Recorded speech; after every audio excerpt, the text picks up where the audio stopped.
কি হয়েছিল? এরা কি দেশের উন্নয়ন করবে? ওরা দেশের উন্নয়ন করবে, কি উন্নয়ন করবে ওরা দেশের?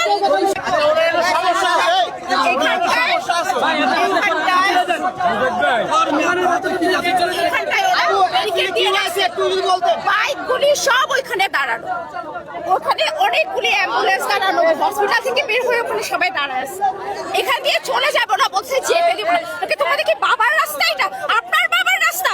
ওরা কি আমাকে আমার বলার রাস্তা যে এটা আমার বাবার রাস্তা কিনা? ওদের আমি তো রাস্তা অবরোধ করে দাঁড়াই নাই, এতগুলি জনগণ দাঁড়ায় আছে এখানে। কি এটা তো কেউ তো বলছে না?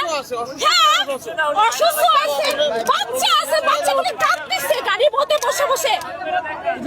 ওদের কি হবে ভাই? আমার বাংলাদেশে দরকার নাই, এরাও বাংলাদেশে উন্নয়ন করবে না, আমিও করবো না, আপনিও করবে না, কেউই করবে না। ওকে, আমি এখানে মাইকের জন্য কথা বলতে এসেছি। প্রত্যেকটা মানুষের কষ্ট হচ্ছে, একটা মানুষ কিছু বলতেছে না, একটা মানুষ যাবে কিছু বলতেছে না। ওরা কি হয়ে গেছে? আমরা পরীক্ষা দিই নাই, আপনারা পরীক্ষা দেন নাই, এই বুড়ো মানুষগুলি পরীক্ষা দেয় নাই।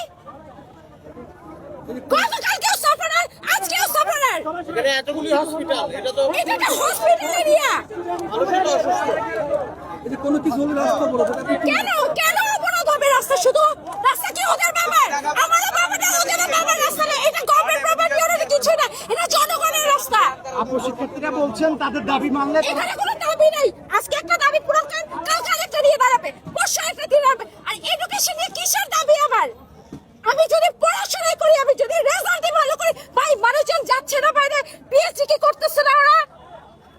তারা বলছে যে তাদের প্রশ্ন অনেক হার্ড আসছে। আরে ভাই, আমরা পরীক্ষা দিয়ে আসছি, আমরা ছিলাম হচ্ছে গিয়ে আপনার 2010 ব্যাচ, আমরা ছিলাম সৃজনশীল প্রথম ব্যাচ। আমাদের মতো তার কঠিন পরীক্ষা ওরা দেয় নাই ভাই। জলাবদ্ধতা, ঢাকায় জলাবদ্ধতা। তোমরা খেলা দেখতে যাও তখন জলাবদ্ধতা হয় না তোমাদের? হ্যাঁ, তোমরা যখন একজন ঘুরতে আসো তখন জলাবদ্ধতা হয় না? পরীক্ষা দিতে গেলে তোমাদের জলাবদ্ধতা। ছাড়েন এখান থেকে।